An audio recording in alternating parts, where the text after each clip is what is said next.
حلیمہ ہویا کمالے جدہ ملی کوئی نہیں او ملے علالے جدہ ملی کوئی نہیں او ملے علالے جیڑا سب تو سونے جیڑا سب تو سونے انہوں لے ذکرہم ورفع شانہم فی کل اقلیم وآلا ذکرہم ورفع شانہم فی کل حدیث وقدیم وخصہم من بین حملت الشرع بمزید التشریف والتکریم والصلاة والسلام علی امام اہل الحدیث سید الابرار وآلہ الطیبین الاطہار وصحابتہ المہدیین الاخیار کلہم اہل الحدیث من الابرار اللہم صلی وسلم علی سید البشر والشفیع والمشفع فی المحشر الذی ختمت بہ النبیین وآلیت درجتہ فی علیین ووصفتہ فی کتابک المبین فقلت وانت اصدق الصادقین واحسن القائلین وما ارسلناک الا رحمتا للعالمین اما بعد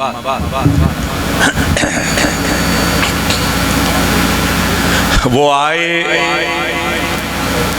کہ جنہیں لکھیے رہبر کامل رہنمائے اکرم وہ آئے کہ جنہیں لکھیے رہبر کامل رہنمائے اکرم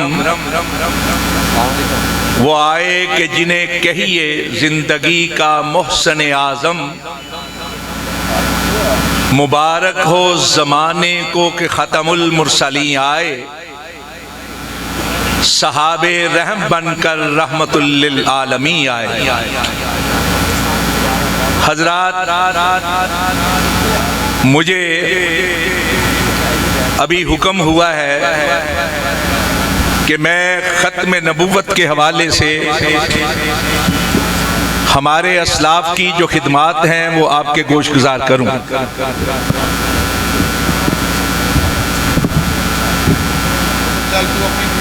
تم بیٹا بیٹھ جا میں ہوں منہ ویچ واڑتے گل کرنی نہیں میرے کو ہوں مجھے کامل احساس ہے کہ علماء کرام کی ایک کثیر تعداد تشریف فرما ہے آپ کے قیمتی وقت کا بھی احساس ہے کوشش کروں گا کہ مختصر وقت میں موضوع کی مناسبت سے چند ضروری گزارشات آپ کے گوش گزار کر سکوں حضرات جہاں تک معاملہ ہے عقیدہ ختم نبوت کا تو میں یہ سمجھتا ہوں کہ عقیدہ ختم نبوت در حقیقت مسلک اہل حدیث ہی کا نام یا مسلک اہل حدیث عقیدہ ختم نبوت کی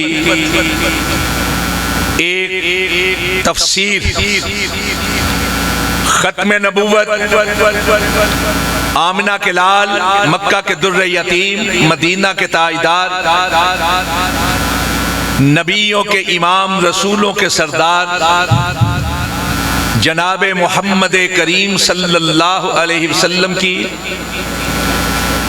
عزت آپ کی عظمت اور آپ کی شوکت ہے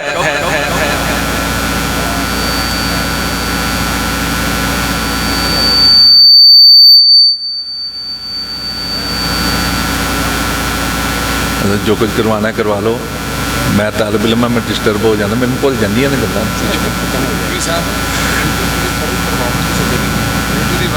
ٹھیک ہے نہیں آندی کچھ نہیں ہوتا مجبوریاں بجلی کا بس ختم نبوت سونے مدینے والے کا اعزاز بھی ہے اور امتیاز بھی پہلے جتنے نبی اور رسول تشریف لائے سارے کے سارے عظیم المرتبت ہیں، رفیع المنزلت ہیں، شان والے ہیں، مقام والے. ان پر ایمان ہمارا ایمان ہے. لیکن یہ حقیقت ہے کہ ہر نبی، ہر رسول خاص قوم کے لیے، مخصوص علاقے کے لیے اور محدود وقت کے لیے تشریف لائے. ایک نے فریضہ نبوت کو بخوبی سر انجام دیا، دنیا سے گئے تو ان کی جگہ پہ دوسرے آگے، دوسرے کی جگہ پر تیسرے آگے. ہر قوم کی طرف نبی اور رسول آئے. لِكُلِّ قَوْمٍ ہَادٍ، ہر قوم کی طرف نبیوں اور رسولوں کی صورت میں رہبر و رہنما بھیجے گے. وَلَقَدْ بَعَثْنَا فِي كُلِّ أُمَّةٍ رَسُولًا، ہر امت میں رسول تشریف لائے. لیکن خاص قوم کے لیے، مخصوص علاقے کے لیے اور محدود وقت کے لیے. بلکہ یہ بھی ہوا کہ ایک ایک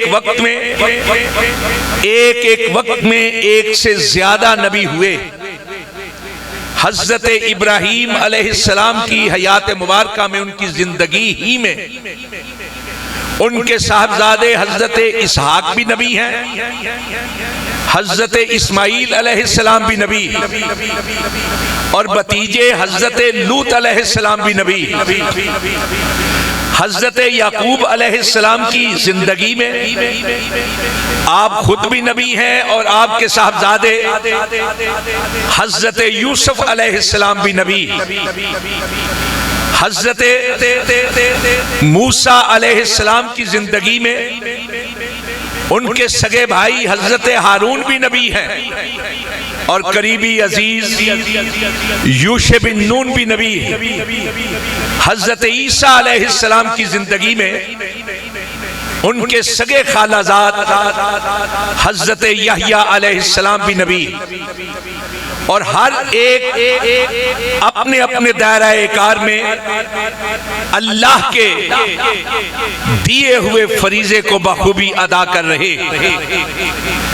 اسی طرح اگر ہم بائبل کا مطالعہ کریں تو ہمیں صاف معلوم ہوتا ہے، حضرت سلیمان علیہ السلام کہتے کتاب سلاطین، کتاب ملوک، پہلا حصہ، باب نمبر 8 آیت نمبر 16، کہ میرے باپ داؤد اسرائیل کے تخت پر بیٹھے. ان کی یہ خواہش تھی کہ اللہ کا بنی اسرائیل کے خدا کا ایک گھر. کہتے ہیں پھر میں ان کی جگہ پہ بنی اسرائیل کا قائد بنا، بنی اسرائیل کے تخت پر بیٹھا، تو میں نے بنی اسرائیل کے خدا کا گھر بنایا، جسے ہیکل سلیمانی کہا جاتا ہے، یا جس کو ہم بیت المقدس یا بیت المقدس یا بیت المقدس کہتے. اس سے پہلے بنی اسرائیل کی کوئی باقاعدہ عمارت نہیں تھی عبادت گاہ کے طور پر. ایک خیمہ عبادت تھا. حضرت موسیٰ علیہ السلام جہاں جاتے اس کو گاڑ لیتے اور عبادت شروع ہو جاتی. پہلی متعین مقررہ عبادت گاہ ہیکل سلیمانی ہے، بیت المقدس. لیکن حضرت سلیمان کے کہے ہوئے الفاظ یہ بات ہمیں بتاتے ہیں کہ حضرت داؤد علیہ السلام بھی بنی اسرائیل کے نبی تھے، اور حضرت سلیمان علیہ السلام بھی بنی اسرائیل کے نبی تھے. حضرت موسیٰ علیہ السلام کی طرف منسوب 5 کتابیں ہیں جنہیں اسفار خمسہ کہا جاتا ہے. یہ تھوڑی سی ذرا بور سی باتیں ہوں گی، لیکن ان کے کہے بغیر چارہ نہیں، اس لیے میں ان کو ابتدا میں اختصار کے ساتھ آپ کے گوش گزار کر رہا ہوں۔ اسفار خمسہ، 5 کتابیں مختصر، ایک ہے کتاب تکوین، سفر تکوین، دوسری ہے کتاب عدد، تیسری ہے کتاب خروج، چوتھی ہے کتاب احبار، اور 5ویں ہے کتاب تثنیہ۔ کتاب خروج ساری کی ساری اس موضوع پر ہے کہ حضرت موسیٰ علیہ السلام کہتے ہیں کہ مجھ کو بھیجا گیا ہے بنی اسرائیل کی حالت زار کو بہتر بنانے کے لیے، میں آیا ہوں بنی اسرائیل کو سیدھی راہ پر چلانے کے لیے، میں آیا ہوں بنی اسرائیل کے حالات کو بہتر کرنے کے لیے۔ اور حضرت موسیٰ علیہ السلام کے حالات کو جاننے والے جانتے ہیں 40 سال تک مختلف اقوام کے ساتھ جہاد کرتے رہے، اور جن لوگوں کے ساتھ جہاد کیا ان میں حضرت یعقوب علیہ السلام جن کا لقب اسرائیل تھا، ان کے سگے بھائی لاتی کی اولاد کے ساتھ بھی جنگ کرتے رہے، اس لیے کہ حضرت موسیٰ علیہ السلام صرف بنی اسرائیل کے نبی اور رسول تھے۔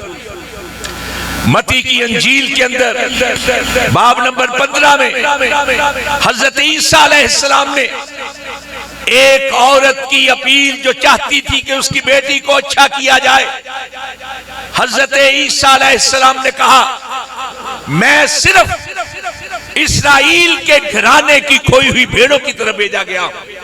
اور متی کی انجیل باب نمبر 10 آیت نمبر 5، 6، 7 اپنے شاگردوں سے کہا خبردار غیر اقوام کی طرف نہیں جانا، خبردار سامریوں کے شہر میں داخل نہیں ہونا، کہ مجھے صرف اسرائیل کے گھرانے کی کھوئی ہوئی بھیڑوں کی طرف، یعنی حضرت عیسیٰ علیہ السلام بھی صرف اسرائیل کے بنی اسرائیل کے نبی اور رسول تھے۔ ہر نبی، ہر رسول خاص قوم کے لیے، مخصوص علاقے کے لیے، محدود وقت کے لیے نبی اور رسول بن کر آئے، لیکن جب باری آئی آمنہ کے لال کی، مدینہ کے تاجدار کی، تو اللہ رب العزت نے کہلوایا، قرآن پاک میں ارشاد فرمایا قل یا ایھا الناس انی رسول اللہ علیکم جمیعا، اے کائنات کے رہنے والے سارے انسانوں سن لو کہ مجھ کو اللہ رب العزت نے تم سب کی طرف رسول بنا کر بھیجا ہے، اور اپنے وقت بعثت سے لے کر قیامت تک کے ہر علاقے کے لیے، ہر قوم کے لیے، ہر دور کے لیے رسول بنا کر بھیجا ہے، کسی خاص قوم کے لیے نہیں، مخصوص علاقے کے لیے نہیں، محدود وقت کے لیے نہیں، ہر انسان کی طرف، خواہ کسی قوم کا ہے، خواہ کسی علاقے کا ہے، خواہ کسی دور کا ہے، اس سے بھی بڑھ کر ارشاد فرمایا وَمَا أَرْسَلْنَاكَ إِلَّا كَافَةً لِلنَّاسِ، لوگو مجھے سارے انسانوں کے لیے بشیر اور نذیر کی حیثیت سے بنا کر بھیجا گیا ہے، کافۃ للناس، تمام انسانوں کو۔ یہ تو انسانوں کی بات ہے، اللہ رب العزت نے اس سے بھی بڑھ کر بات کی، فرمایا وما ارسلناک الا رحمۃ للعالمین، ہم نے آپ کو عالمین کے لیے رحمت بنا کر بھیجا ہے۔ علماء کرام تشریف فرما ہے، ہمیں سکھایا جاتا ہے، پڑھایا جاتا ہے کہ یہ جو عالمین کے اوپر الف لام ہے، یہ الف لام استغراقی ہے، سارے کے سارے عالم، ایک لفظ ہوتا ہے عالم لام کی زیر کے ساتھ، علم والے یہ جو بیٹھے ہوئے، ایک ہے عالم لام کی زبر کے ساتھ، اور یہاں بات ہے عالمین کی، سارے عالم، اور اس کا ترجمہ ہم عام طور پر کرتے ہیں سارے جہانوں کے لیے، اور پوچھے جہان کیا ہے؟ تو کہتے ہیں یہ جہان یا وہ جہان نہیں، لفظ عالم ہر اس چیز کو کہا جاتا ہے، ہر اس شے کو کہا جاتا ہے، ہر اس طبقے کو کہا جاتا ہے، ہر اس وقت کو کہا جاتا ہے، ہر اس جذبے کو کہا جاتا ہے جس میں اپنے آپ کو نمایاں کرنے کی طاقت ہو، جو اپنے وجود کی نمود کی صلاحیت رکھے، جو لوگوں کی نگاہوں میں آ سکے، جس کو حواس خمسہ کے ذریعے سے محسوس کیا جا سکے، جو کسی کے علم میں آ جائے، کسی کے ذہن میں آ جائے، کسی کی نظر میں آ جائے، اس کو عالم کہا جاتا ہے۔ انسانوں کا عالم، جنات کا عالم، ملائکہ کا عالم، حیوانات کا عالم، حشرات کا عالم، جمادات کا عالم، نباتات کا عالم، پھر یہ عالم دنیا، عالم برزخ، عالم حشر، عالم ارضی، عالم سماوی، اور اگر جہات اور اطراف کے عالم کو کیا جائے، مشرق کا عالم، مغرب کا عالم، شمال کا جنوب کا عالم، اوقات کے پیمانے میں اگر اس کو تولا جائے، ماضی کا عالم، حال کا عالم، مستقبل کا عالم، پھر تدبرات کا عالم، تصورات کا عالم، تفکرات کا عالم، تخیلات کا عالم، کیفیات کا عالم، کمیات کا عالم، وجد کا عالم، شوق کا عالم، شباب کا عالم، جتنے بھی عالم ہیں اللہ رب العزت نے آمنہ کے لال کو سب کے لیے رحمت بنا کر بھیجا ہے۔ جب آپ سارے عالمین کے لیے رحمت بنا کر بھیجے گئے ہیں تو پھر اب کسی اور کی ضرورت ہی کہاں رہتی۔ یہ ہے ختم نبوت کا مطلب، کہ آپ کے ہوتے ہوئے کسی اور کی ضرورت نہیں۔ اور یہ صرف نبوت اور رسالت کے حوالے سے ہی نہیں کہ جس کے بارے میں خود آپ نے ارشاد فرمایا، ترمذی کی روایت، ان الرسالۃ والنبوہ قد انقطعت فلا رسول بعدی ولا نبی، کہ رسالت اور نبوت کا سلسلہ ختم ہو گیا، اب میرے بعد نہ کوئی رسول آئے گا نہ کوئی نبی آئے گا۔ صرف نبوت اور رسالت تک ہی یہ بات محدود نہیں، اہل حدیث کا مسلک یہ ہے کہ آپ کی ذات کے ہوتے ہوئے کسی کی ذات نہیں مانی جائے گی، اور آپ کی بات کے ہوتے ہوئے کسی کی بات نہیں مانی جائے گی۔ نبوت اور رسالت سے بڑھ کر بدعت بھی اس کے زمرے میں آ جاتی ہے۔ حضرات، ختم نبوت کا عقیدہ ایک یقینی عقیدہ ہے، اتفاقی عقیدہ ہے۔ اتفاقی کا مطلب یہ کہ دنیا کے کسی دور کا، دنیا کے کسی علاقے کا، کسی مسلک کا مسلمان وہ یہ اتفاق کرتا ہے کہ سونے مدینے والے کے بعد کوئی نبی اور رسول نہیں آئے گا۔ سب کا اتفاق، خواہ وہ کسی مسلک سے تعلق رکھتا، خواہ کسی مکتب فکر سے تعلق رکھتا، خواہ دنیا کے کسی کونے کا رہنے والا، وہ یہ مانتا ہے، جانتا ہے، سمجھتا ہے، کہتا ہے کہ مدینے والے کے بعد کوئی نبی نہیں، وہ خاتم النبیین ہیں، ان کے بعد کوئی نبی نہیں، کوئی رسول نہیں۔ اور یقینی کی کیفیت یہ ہے کہ امام احمد بن حنبل رحمت اللہ علیہ نے فرمایا، اور بعض لوگ اس قول کو حضرت امام ابو حنیفہ رحمت اللہ علیہ کی طرف بھی منسوب کرتے کہ انہوں نے کہا کہ اگر کوئی شخص نبوت کا جھوٹا دعویٰ دائر کرے، وہ یہ کہے کہ میں نبی بن کر آیا ہوں، اس جھوٹے سے اس کے دعوے کی دلیل طلب کرنا بھی کفر ہے۔ دلیل طلب کرنا بھی کفر ہے۔ آپ کہیں گے ہاں، میں کہوں گا ہاں، اس کے دعوے کی دلیل طلب کرنا بھی کفر ہے، اس لیے کہ اگر کوئی نبوت کا جھوٹا دعویٰ کرنے والا جھوٹا دعویٰ کرتا ہے، آپ اس سے دلیل طلب کرتے ہیں، تو گویا آپ کے دل اور دماغ کے کسی کونے میں یہ بات موجود ہے کہ مدینے والے کے بعد بھی کوئی نبی بن کر آ سکتا ہے؟ اور اگر آپ سنتے ہی فوراً کہیں تو کذاب ہے، تو دجال ہے، تو مکار ہے، اس لیے کہ مجھے یقین ہے کہ مدینے والے کے بعد کوئی نبی نہیں، کوئی رسول، دلیل کیوں طلب کریں؟ کیا ہمیں یقین نہیں کہ سونے مدینے والے نے جو کہا ہے سچ کہا ہے؟ کیا ہمیں یقین نہیں کہ اللہ رب العزت نے جو کہا ہے سچ کہا ہے؟ مدینے والے کے بعد کوئی نبی نہیں، کوئی رسول نہیں، اس لیے جھوٹے مدعی سے اس کے دعوے کی دلیل طلب کرنا بھی کفر ہے۔ اور حضرات مسلک اہل حدیث اس لحاظ سے 1978 کی بات، 1977 میں تحریک چلی تھی نظام مصطفیٰ کی۔ یہ یار تم سمجھتا نہیں، لیٹ تاں کر او بچے، لیٹ تاں کر۔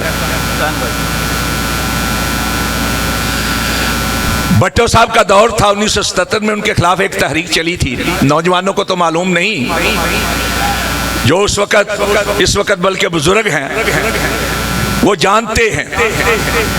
ایک تحریک چلی تھی 9 جماعتوں کے اتحاد پر مشتمل، اس کو کہا جاتا تھا تحریک نظام مصطفیٰ صلی اللہ علیہ وسلم۔ اس تحریک کی وجہ سے ضیاء الحق بھٹو صاحب کا تختہ الٹ کے خود برسر اقتدار آگے تھے، اور اس وقت تک یہ ہوتا تھا کہ ہر سال دسمبر کے مہینے میں 25، 26، 27 دسمبر کو ربوہ میں، جسے آج کل چناب گڑھ کہا جاتا ہے، مرزائیوں کا جلسہ ہوتا تھا، اور مرزائیوں کے عالمی اجتماع کے مقابلے میں تمام مکاتب فکر کا ایک مشترکہ کانفرنس یا جلسہ ہوتا تھا چنیوٹ کے اندر۔ مولانا منظور احمد چنیوٹی مرحوم جس کے میزبان ہوتے تھے، ہم اس وقت پڑھتے تھے سرگودا میں۔ ہمیں پتا چلا کہ 26 تاریخ کو حضرت علامہ شہید تشریف لا رہے۔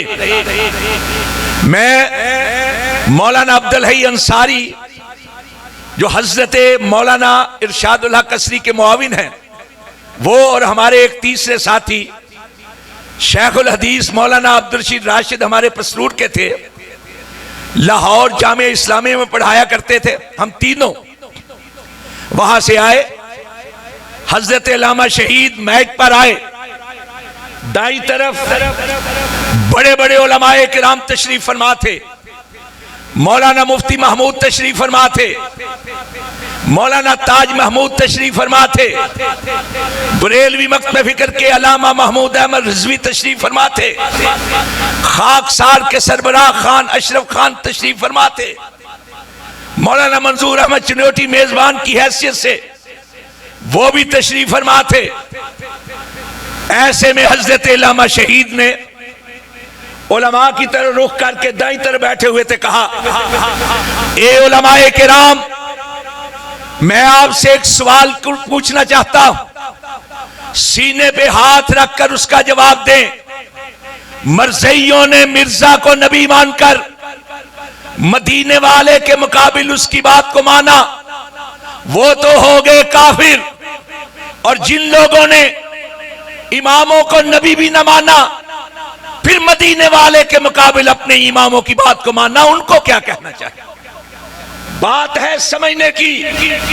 ختم نبوت کا مطلب یہ ہے کہ مدینے والے کے بعد کوئی نبی نہیں آئے گا، کوئی رسول نہیں آئے گا، تو یہ بات بھی حتمی ہے کہ مدینے والے کی نبوت اور رسالت کے ہوتے ہوئے کسی اور کی فقاہت، کسی اور کی امامت بھی نہیں چلے گی۔ مدینے والے کی ذات کے ہوتے ہوئے کسی کی ذات نہیں چل سکتی۔ اگر کسی کی ذات نہیں چل سکتی تو مدینے والے کے ہوتے ہوئے کسی کی بات بھی نہیں چل سکتی۔ یہی وجہ ہے کہ جب مرزا قادیانی نے اس بر صغیر کے اندر فتنے کو پروان چڑھانے کی کوشش کی تو سب سے پہلے اس فتنے کو پہچانا علماء اہل حدیث نے پہچانا۔ حضرات مجھے اعتراف ہے کہ ختم نبوت کے عقیدے کے تحفظ کے لیے سب نے محنتیں کی ہیں، سب نے کام کیا ہے، لیکن جو بات میں عرض کر رہا ہوں اس کو سمجھے۔ سب سے پہلے اس فتنے کو پہچاننے والے مولانا ابو سعید محمد حسین بٹالوی رحمت اللہ علیہ ہے۔ ان کا ایک رسالہ نکلتا تھا اشاعت السنہ، اس کے چھپوانے کے لیے ایک پریس میں گئے لاہور میں، وہاں ایک رسالہ پڑا ہوا تھا فتح اسلام کے نام سے۔ ایک لکھاری کی ایک عادت ہوتی ہے جس کا مطالعے کے ساتھ تعلق ہو، جو چیز اس کے سامنے ہے اس کو ضرور پرکھتا ہے، پڑھنے کی کوشش کرتا ہے۔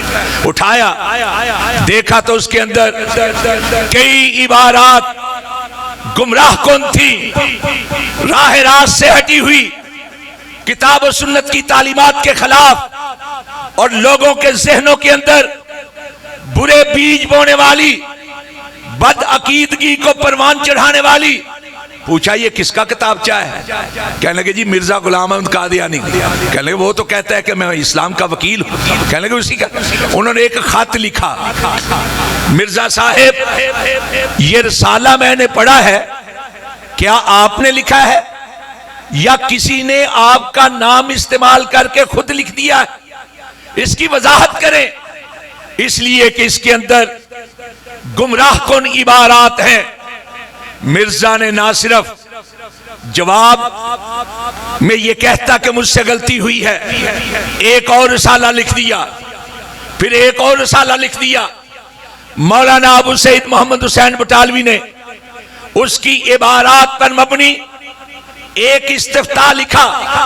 اپنے استاذ، وقت کے استاذ شیخ الکل فی الکل میاں نذیر حسین دہلوی رحمت اللہ علیہ کے سامنے بھیجا۔ انہوں نے ایک مفصل فتویٰ لکھا، کہا یہ عبارات کسی مسلمان کی نہیں ہو سکتی۔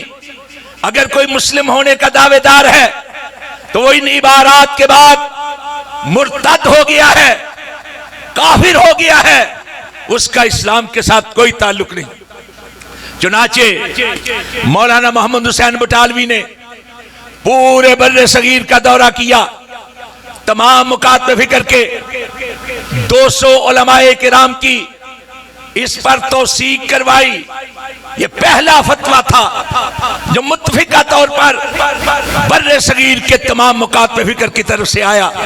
اور حضرات یہ بات میں نہیں کہہ رہا، خود مرزا قادیانی نے اپنی کتابوں کے اندر یہ بات لکھی، آئینہ کمالات اسلام کے اندر اس نے یہ بات لکھی، اپنی کتاب نشان آسماں کے اندر یہ بات لکھی، اپنی کتاب ملفوظات کے اندر یہ بات لکھی، اپنی کتاب تحفہ گل رویہ کے اندر یہ بات لکھی، اپنی کتاب حقیقت الوحی کے اندر یہ بات لکھی، اپنی کتاب حقیقت المہدی کے اندر یہ بات لکھی، اپنی کتاب ازالہ اوہام کے اندر یہ بات لکھی، اپنی کتاب آئینہ کمالات اسلام کے اندر یہ بات لکھی کہ سب سے پہلے مجھ کو کافر قرار دینے والے محمد حسین بٹالوی اور میاں نذیر حسین دہلوی ہیں۔ یہی بات مرزا قادیانی کے بیٹے بشیر احمد نے اپنے باپ کی زندگی پر کتاب لکھی سیرت المہدی، تو اس کے صفحہ جلد دوم کے صفحہ 291 کے اوپر یہی بات لکھی۔ مولانا ابو القاسم رفیق دلاوری نے کتاب لکھی رئیس قادیاں، دیوبندی عالم ہیں، انہوں نے اپنی کتاب کے صفحہ 444 کے اوپر یہی بات لکھی۔ پھر 12 جون 2010 کا لاہور کا ایک پرچہ ہے، ہفت روزہ لاہور، جو ثاقب زیروی مرزئی کی زیر ادارت چھپتا ہے، اس کے اندر اس وقت کے پاکستان کے قادیانیوں کے سربراہ غلام احمد نے یہی کہا کہ ہمارا جب حضرت صاحب نے یعنی مرزا قادیانی نے کام شروع کیا تو محمد حسین بٹالوی، میاں نذیر حسین دہلوی اور ثناء اللہ امرسری نے مخالفت شروع کر دی تھی۔ سب سے پہلے اس فتنے کو پہچاننے والے اور دنیا کے سامنے اس فتنے کو رکھنے والے مولانا ابو سعید محمد حسین بٹالوی رحمت اللہ علیہ تھے۔ یہی نہیں، 15 اپریل 1891 میں لاہور کے میدان بھائیاں کے اندر پہلا مناظرہ ہوا قادیانیوں کی طرف سے۔ مرزا قادیانی خود نہیں آیا، اپنے بڑے ایک حکیم نور الدین بھیروی جو مرزا قادیانی کے بعد اس کی جگہ پر پہلا خلیفہ بنا، اور جس کے بارے میں کہا جاتا ہے کہ زیادہ تر مرزا کو علمی مواد یہ حکیم نور الدین ہی دیا کرتا تھا، وہ آیا مولانا محمد حسین بٹالوی کے مقابل کہنے لگا تقریری مناظرہ نہیں ہوگا، تحریری مناظرہ ہوگا۔ ابھی دونوں جانب سے چند رکے ہی گئے تھے کہ مرزا قادیانی کا یہ مناظر حکیم نور الدین فرار ہو گیا۔ مولانا نے مرزا کو جو اس وقت لدھیانہ میں تھا تار بھیجا، اور تار اس وقت سب سے تیز رفتار ذریعہ پیغام رسانی، کہا مرزا صاحب آپ کا مناظر بھاگ گیا ہے۔ کہنے لگا میں خود آ کر، چنانچہ 20 جولائی کو مرزے کے ساتھ تحریری مناظرہ شروع ہوا۔ ابھی دونوں طرف سے 12 رکے گئے تھے کہ مرزا قادیانی بھی بھاگ گیا۔ مولانا نے پھر تار بھیجا کہ مرزا صاحب آئیں کریں مقابلہ۔ مرزا نے کہا اچھا آئیں گے، کریں گے۔ اگلے سال فروری 1892 کو مرزا لاہور میں آیا۔ مولانا نے کہا مرزا صاحب ادھار باقی ہے، کہنے لگا ہاں کرتے ہیں کرتے ہیں۔ لیکن رات ہوتے ہی مرزا لاہور سے سیالکوٹ بھاگ گیا۔ مولانا کو پتہ چلا، مولانا اس کے پیچھے سیالکوٹ، وہ سیالکوٹ سے بھاگا کپور تھلہ، مولانا اس کے پیچھے کپور تھلہ، وہ کپور تھلہ سے بھاگا جلندر، مولانا اس کے پیچھے جلندر، وہ جلندر سے بھاگا لدھیانہ، مولانا اس کے پیچھے لدھیانہ۔ کہنے لگا کہ مجھے الہام کیا گیا ہے کہ محمد حسین بٹالوی سے بات نہیں کرنی، اور ساتھ ہی یہ الہام کیا گیا ہے کہ جو سچا ہے اس کی زندگی میں جھوٹا ذلیل و خوار ہو کر مرے گا۔ اور حضرات یہاں مزے کی بات یہ ہے کہ مولانا محمد حسین بٹالوی رحمت اللہ علیہ عمر میں مرزا سے بہت بڑے تھے، بزرگ تھے، ضعیف تھے، لیکن مرزا 26 مئی 1908 کو ذلت و خواری کی موت مرا، ذلت و خواری کی موت۔ اس کی چارپائی کے قریب چند اینٹیں رکھ دی گئی تھی تاکہ یہ وہاں بیٹھ کر پخانہ کر لے، کہ جا نہیں سکتا لیٹرین تک، بیت الخلا تک، بیت الخلا لیٹرین تک جا نہیں سکتا، یہی اتر کے کر لیا کر۔ لیکن ایک دن 26 مئی کو کیا ہوا، انہی اینٹوں پہ جہاں وہ غلاظت کیا کرتا تھا وہی گر کے مر گیا۔ اور پھر اس کی لاش کو جب اٹھایا گیا، جس گلی سے گزرتا تھا عورتیں اس پر کوڑا پھینکتی تھی، پھر قادیاں تک لے جانے کے لیے کوئی سواری میسر نہیں آئی، تو لاہور کا جو اسٹیشن ماسٹر تھا انگریز، اس سے بات کی تو اس نے مال گاڑی کا وہ ڈبہ دیا جس میں جانور ایک جگہ سے دوسری جگہ لے جائے جاتے ہیں۔ حضرات ہم کسی کے مرنے کی خوشی نہیں کر، اور مولانا یہ 26 مئی 1908 کو مرا ہے، مولانا جنوری 1920 کو مرزا قادیانی کے 12 سال بعد تبھی موت اللہ کے پاس حاضر ہوئے۔ اسی طرح مرزا قادیانی کے ساتھ جو پہلا مبالہ ہوا، بلکہ آخری مبالہ بھی وہ ہے، اس کے بعد مرزا بڑی باتیں تو بہت کرتا رہا لیکن ہمت نہیں کی مبالے کی۔ یہ جون 1893 کو امرتسر کی عیدگاہ کے اندر مولوی عبدالحق غزنوی کے ساتھ مرزا قادیانی کا مبالہ ہوا، اس میں دعا کی گئی کہ جھوٹا سچے کی زندگی میں ذلیل و خوار ہو کر مرے۔ مولوی عبدالحق غزنوی بھی بزرگ تھے، مرزا 26 مئی 1908 کو ہلاک ہوا، اور مولانا عبدالحق غزنوی رحمت اللہ علیہ 1917 کے اندر، اپریل 1917 میں تبھی موت اللہ کے پاس حاضر ہوئے۔ اور تیسری شخصیت جن کے ساتھ مبالغے کی دعا کے اس نے اشتہار شائع کیے تھے. اور وہ شخصیت جس کو آج دنیا فاتح قادیاں کے لقب سے یاد کرتی ہے، وہ شیر پنجاب، وہ اسلام کا وکیل شیخ الاسلام، جس نے 1903 کے اندر قادیاں کے اندر جا کر چوراہوں میں کھڑے ہو کر مرزا کو للکارا کہ آؤ اگر سچے ہو میرے ساتھ بات کرو، مناظرہ کرو. اور ان کی اس ہمت کی وجہ سے ان کو فاتح قادیاں کہا جاتا ہے. صرف اہل حدیث ہی نہیں کہتے، شورش کشمیری نے اپنی کتاب تحریک ختم نبوت کے اندر لکھا کہ ایک ہی شخص فاتح قادیاں کے لقب سے معروف ہوا. مولانا اللہ وسایہ نے ان کی کتابوں پر مشتمل احتساب قادیانیت کے 2 جلدیں شائع کی، 8 اور 9. بریلوی حضرات کا ایک رسالہ نکلتا ہے کنز الایمان لاہور سے ماہانہ، ستمبر 2009 کا، انہوں نے ختم نبوت نمبر شائع کیا. اس کے اندر لکھا فاتح قادیاں. اور یہ وہ شخصیت ہے جس کے نام پر مولانا منظور احمد چنیوٹی، جو ساری زندگی قادیانیوں کا مقابلہ کرتے رہے، ان سے متاثر ہو کر اپنے ایک بیٹے کا نام ان کے نام پر رکھا.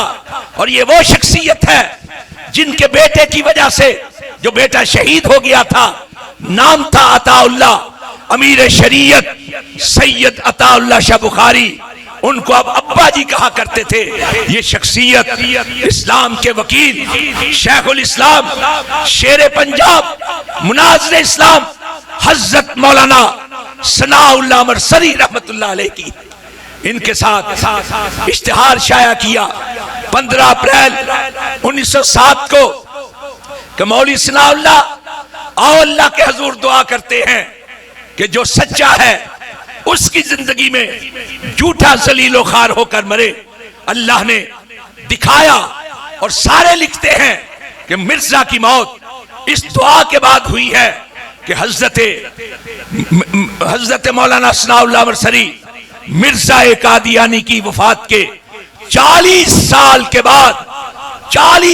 کے بعد تبھی موت اللہ کے حضور حاضر ہوئے. حضرات، یہ جو 2008 گزری ہے، اس میں پوری دنیا کے اندر فتح مبالہ کے نام پر کانفرنس منعقد ہوئی. آل پاکستان اہل حدیث کانفرنس مینار پاکستان پر ہوئی. اس کا نام بھی فتح مبالہ کی مناسبت سے ختم نبوت کانفرنس رکھا گیا. ہم یہ کہتے ہیں کہ کسی کے مرنے پہ خوشی کی بات نہیں. دشمن مرے تو خوشی نہ کریے، سجنا بھی مر جانا. لیکن مرزا کے مرنے کی خوشی ہمیں اس لیے نہیں کہ مرزا قادیانی مرا تھا، ہمیں خوشی اس بات کی ہے کہ اللہ رب العزت نے مدینے والے کی ختم نبوت کی لاج رکھی. ختم نبوت کی لاج کی وجہ سے خوشی ہے. کہتے ہیں مولانا ثناء اللہ مرسری رحمت اللہ علیہ کسی وجہ سے ہسپتال میں داخل ہوئے. کسی نے آ کر کہا مولانا یہاں ایک ڈاکٹر قادیانی ہے، کہیں ایسا نہ ہو مرزا کی بات کو سچ ثابت کرنے کے لیے وہ آپ کو نقصان پہنچا دے. مولانا نے کہا ایک ڈاکٹر کیا، سارے ڈاکٹر بھی قادیانی ہوں مجھے نقصان نہیں پہنچ سکتا، اس لیے کہ یہ دعا جو کی گئی ہے نا یہ ختم نبوت کی وجہ سے کی گئی ہے، اور اللہ نے اپنے نبی کی ختم نبوت کی لاج رکھنی ہی رکھنی ہے انشاءاللہ. حضرات، سب سے پہلا مبالہ مولوی عبدالحق نے کیا. سب سے پہلا مقالہ علی گڑھ کے مولانا اسماعیل نے علی گڑھی نے لکھا جو 40 صفحات کا تھا. سب سے پہلی کتاب 2 حصوں پر مشتمل، ایک غایت المرام، ایک تائید الاسلام، دونوں حصوں پر مشتمل. ایک 24 سال کا جوان تھا جس نے شروع کی، 25 سال کی عمر میں یہ کتابیں مکمل ہوئی. وہ نوجوان جسے شاید پہلے کوئی نہ جانتا ہو، آج پوری دنیا اسے عظیم سیرت نگار کے نام سے جانتی ہے. اور وہ کون تھے؟ حضرت قاضی محمد سلیمان سلمان منصور پوری